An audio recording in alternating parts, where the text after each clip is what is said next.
Assalamualaikum warahmatullahi wabarakatuh. Anak-anak sekalian, kita sudah memulai semester 2 ya. Nanti untuk kelas 7 ada 6 bab atau 6 materi pokok yang akan kita pelajari. Nah, untuk materi yang pertama adalah organisasi kehidupan. Nah, nanti yang dipelajari apa pada organisasi kehidupan? Mari kita simak materi. Kompetensi dasar yang kita pelajari adalah 3.6. Ini adalah kompetensi pengetahuan mengidentifikasi sistem organisasi kehidupan mulai dari tingkat sel sampai organisme dan komposisi utama penyusun sel. Sedangkan untuk kompetensi dasar untuk keterampilan adalah membuat model struktur sel tumbuhan atau hewan. Yang pertama, sel sebagai unit struktural dan fungsional kehidupan. Sel adalah kesatuan struktural dan fungsional makhluk hidup yang terkecil atau unit terkecil dari makhluk hidup. Nah, orang yang pertama kali menemukan sel adalah Robert Hooke. Ia mengamati sel gabus menggunakan mikroskop sederhana. Nah, tampak ruang-ruang seperti rumah lebah. Dan ia menyebutnya sebagai sela. Maka sampai sekarang itu disebut sebagai sel. Sel ini mampu melakukan regulasi terhadap dirinya sendiri.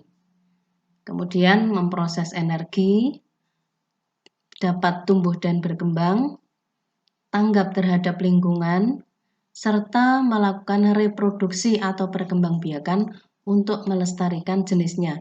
Ini khusus untuk makhluk hidup bersel satu. Nah, setiap organisme ini tersusun atas salah satu dari dua jenis sel yang secara struktural berbeda. Kedua jenis sel tersebut adalah sel prokariotik dan sel eukariotik. Nah, prokariotik, pro itu artinya belum, kariotik dari karyon artinya adalah inti, yang artinya adalah belum memiliki pelindung inti atau disebut dengan tidak diselubungi membran inti. Nah, pada sistem 5 kingdom, makhluk hidup yang termasuk dalam sel prokariotik ini hanya kelompok Monera, yaitu bakteri dan ganggang biru saja. Sedangkan kelompok Protista, jamur, tumbuhan, dan hewan ini semuanya terdiri atas sel eukariotik karena intinya dibungkus oleh membran inti.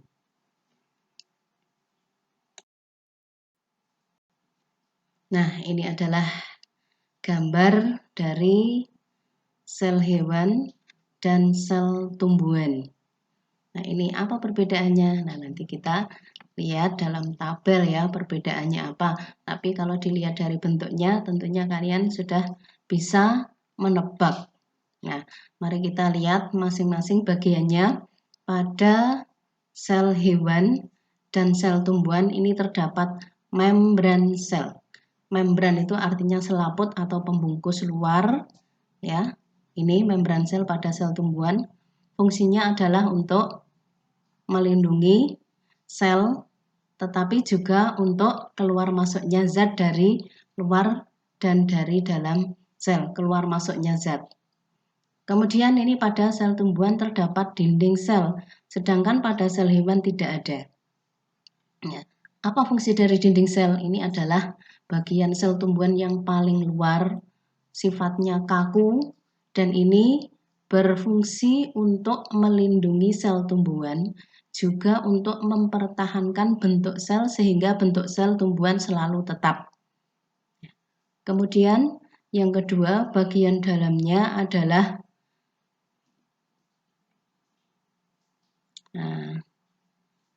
sini ya. Ini adalah sitoplasma atau cairan sel. Ini sitoplasma atau cairan di dalam sel. Nah, di dalam sitoplasma ini terdapat banyak organel namanya. Apa saja organelnya? Ini di bagian tengah itu ada inti sel atau nukleus. Nah, di dalam nukleus terdapat nukleolus atau anak inti. Ini pada sel tumbuhan juga demikian ya, ada nukleus, di dalamnya ini terdapat nukleolus atau anak inti.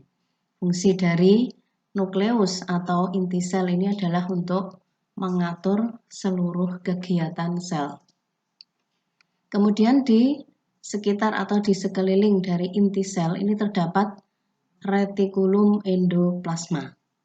Ini ya, di sekitarnya di sini ini terdapat retikulum endoplasma. Apa fungsinya retikulum endoplasma? Ini fungsinya adalah untuk mensintesis zat-zat, terutama untuk mensintesis karbohidrat dan lipid atau lemak. Kemudian di sini ada suatu badan yang seperti ini. Ini namanya mitokondria. Ya, mitokondria. Di sini mana mitokondria? Nah, ini di dalamnya ada membran atau selaput double. Ini fungsinya adalah untuk respirasi atau pernafasan pada sel. Kemudian yang berikutnya adalah vakula. Ini pada sel hewan vakulanya kecil-kecil tapi jumlahnya lebih banyak. Ini adalah untuk menyimpan zat sisa. Kalau pada tumbuhan vakulanya ukurannya lebih besar karena ini biasanya digunakan untuk menampung atau menyimpan zat warna, juga menyimpan zat-zat yang lainnya. Kemudian pada sel tumbuhan khusus ini ada kloroplas. Ini yang menyebabkan sel tumbuhan berwarna hijau. Fungsinya adalah untuk menangkap energi cahaya matahari. Sehingga terkait dengan ini fungsi kloroplas selanjutnya adalah sebagai tempat fotosintesis. Kemudian ada badan Golgi. Ini, badan Golgi. Nah, ini sebagai alat pengeluaran. Kemudian khusus pada sel hewan ada lisosom. Ini fungsinya adalah untuk mencerna zat-zat asing yang masuk ke dalam sel.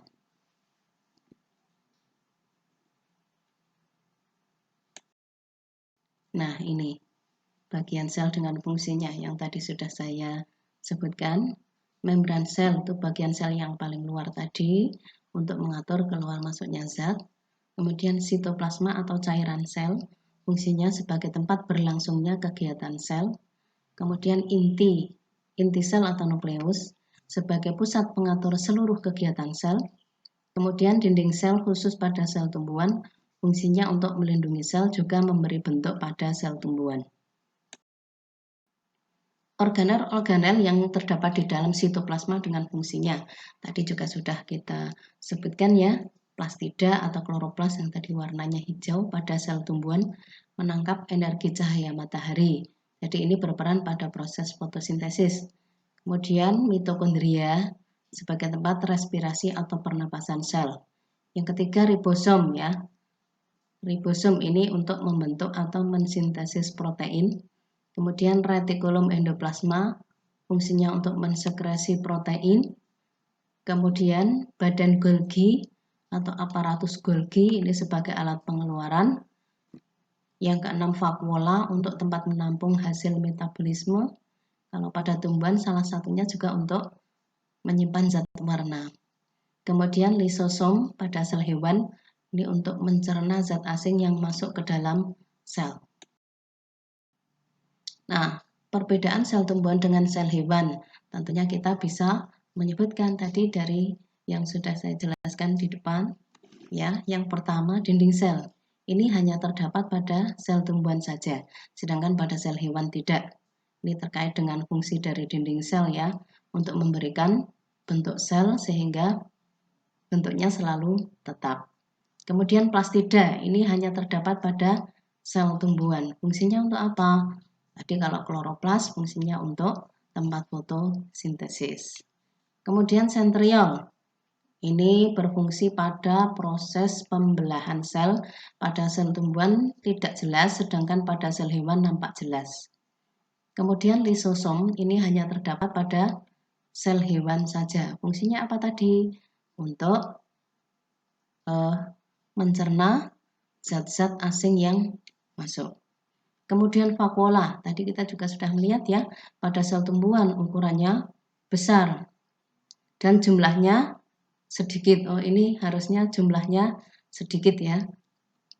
Sedangkan untuk sel hewan ukurannya kecil dan jumlahnya lebih banyak.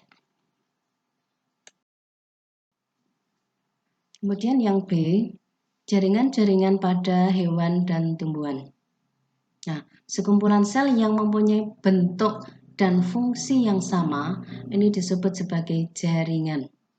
Nah, macam-macam jaringan pada tumbuhan dan fungsinya. Satu, ada jaringan meristem. Ini terdapat pada bagian pucuk ya, pucuk batang juga pucuk akar, bagian ujung. Ini fungsinya untuk apa? Untuk pertumbuhan atau juga untuk melakukan pembelahan sel. Kemudian yang kedua adalah epidermis atau jaringan pelindung. Ini letaknya di bagian permukaan luar. Jadi fungsinya adalah untuk melindungi permukaan tumbuhan dan juga melindungi jaringan yang ada di dalamnya. Kemudian yang ketiga ada jaringan pengangkut atau jaringan vaskular yang berfungsi untuk mengangkut air dan hasil fotosintesis. Ini memang ada dua macam. Yang mengangkut air berarti dari akar menuju ke daun ini dilakukan oleh xilem atau pembuluh kayu, sedangkan yang mengangkut hasil fotosintesis ini digunakan untuk mengangkut hasil fotosintesis dari daun ke seluruh tubuh tumbuhan dan dilakukan oleh pembuluh tapis atau floem. Yang keempat ada jaringan penyokong atau jaringan penguat yang berfungsi untuk mengokohkan atau menguatkan berdirinya tumbuhan. Sedangkan yang kelima ada jaringan parenkim atau jaringan dasar yang berfungsi mengisi seluruh bagian tubuh tumbuhan. Kemudian ada juga yang berfungsi untuk menyimpan cadangan makanan. Kemudian kalau pada daun, ya pada tumbuh-tumbuhan khususnya ini sebagai tempat fotosintesis. Contoh jaringan dasar pada tumbuhan yang berfungsi sebagai tempat fotosintesis adalah jaringan palisade dan jaringan spon. Nah, ini adalah gambar penampang melintang jaringan pada daun. Nah, bagian yang paling atas ini namanya lapisan kutikula. Ini biasanya disebut juga dengan lapisan lilin. Ini untuk menjaga daun atau melindungi daun. Kemudian di bawah lapisan kutikula ini adalah sel epidermis atas. Ini adalah sel-sel yang tersusun rapat dan hanya selapis saja. Kemudian di bawah epidermis atas ada sel-sel palisade. Ini sel palisade, ini namanya jaringan palisade karena tersusun atas sel-sel palisade. Kemudian di bawah sel palisade di sini ada sel bunga karang. Ini. Nah, semua sel bunga karang disebut sebagai jaringan bunga karang.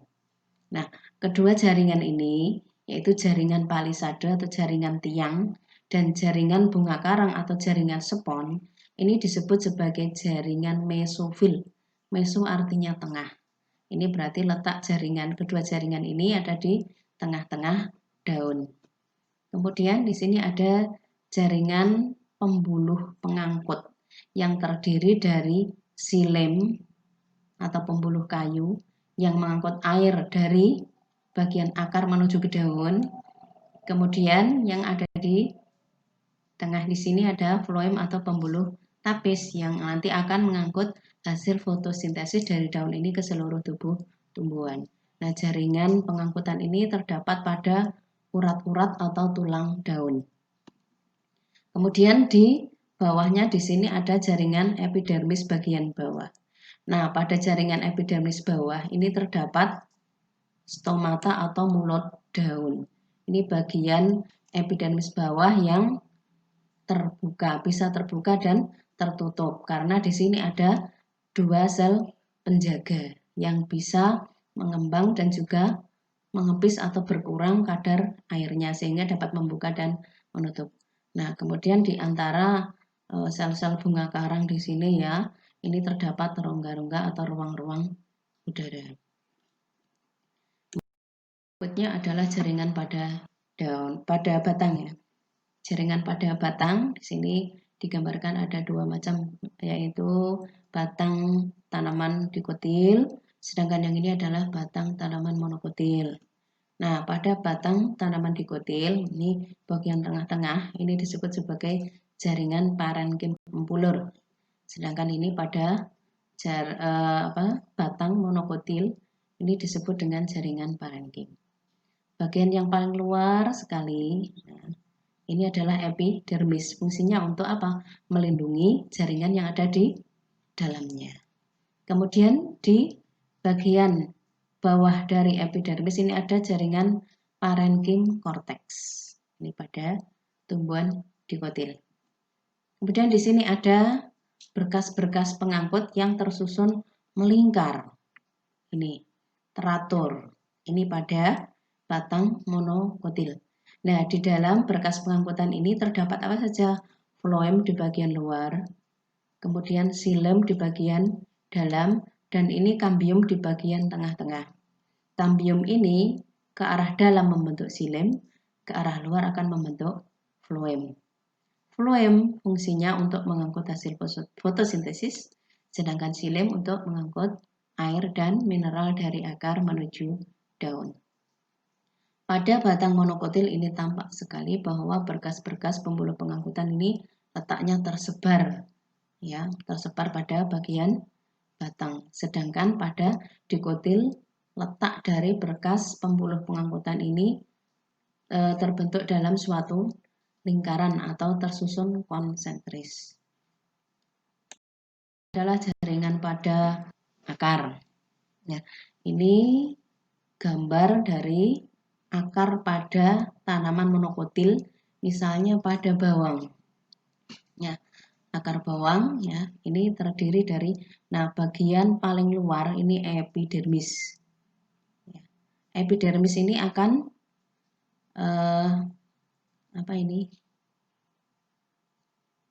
mengkombinasi atau dia akan terdiferensiasi menjadi rambut-rambut akar. Jadi rambut akar itu merupakan tonjolan dari sel-sel epidermis. Kemudian di sebelah dalamnya ada jaringan yang namanya jaringan korteks. Dan bagian paling dalam ini disebut sebagai stele. Pada akar monokotil ini terdapat 3 zona atau daerah. Ya, yang pertama di sini adalah zona pembelahan sel. Ini terdapat pada meristem ujung atau apikal dan meristem primer. Ini daerah pembelahan sel. Jadi sel-selnya di sini mudah sekali untuk membelah karena sifatnya masih muda. Kemudian di belakangnya di sini ada zona pemanjangan sel. Selnya memanjang. Kemudian di sini yang ada rambut-rambut akarnya di sini disebut sebagai zona pematangan. Sel-selnya sudah matang, sudah dewasa sehingga dapat membentuk tonjolan berupa rambut-rambut akar. Nah, ini ya, bagian ujung dari akar yang masih muda ini dilindungi oleh suatu jaringan yang disebut sebagai tudung akar atau kaliptra. Nah, ini disebut sebagai titik tumbuh atau pusat tenang. Nah, disinilah terdapat meristem pucuk atau meristem ujung atau meristem apikal.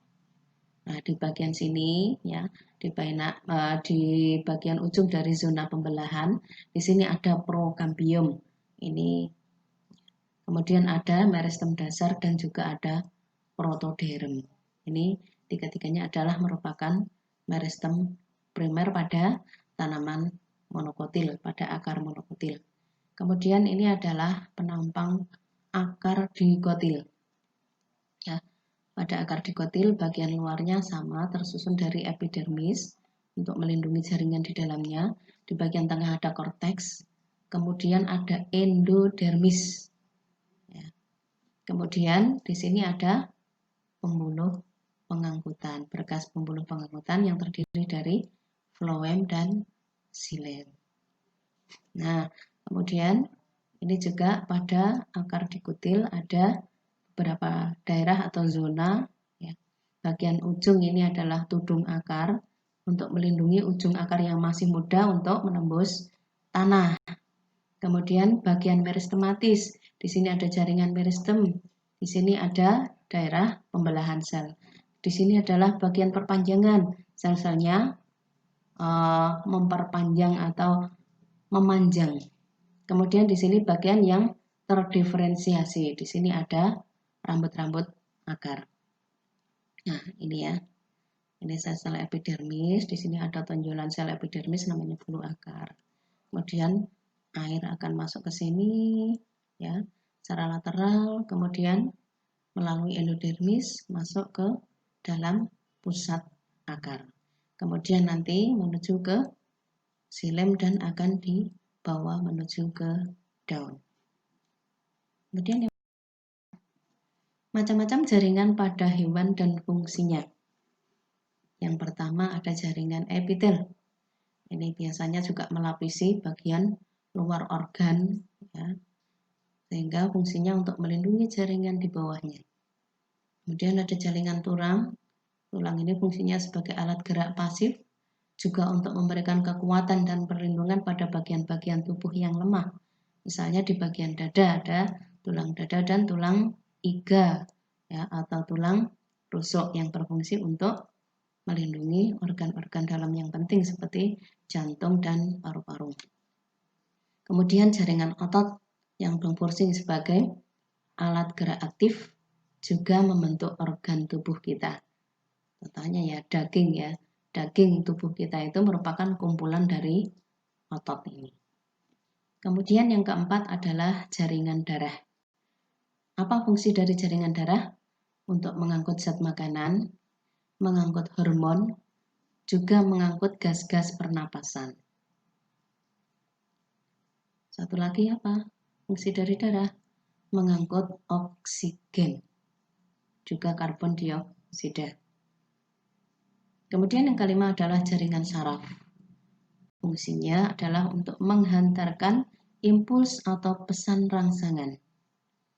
Dan yang keenam adalah jaringan ikat yang berfungsi untuk mengikat bagian-bagian tubuh satu dengan bagian tubuh.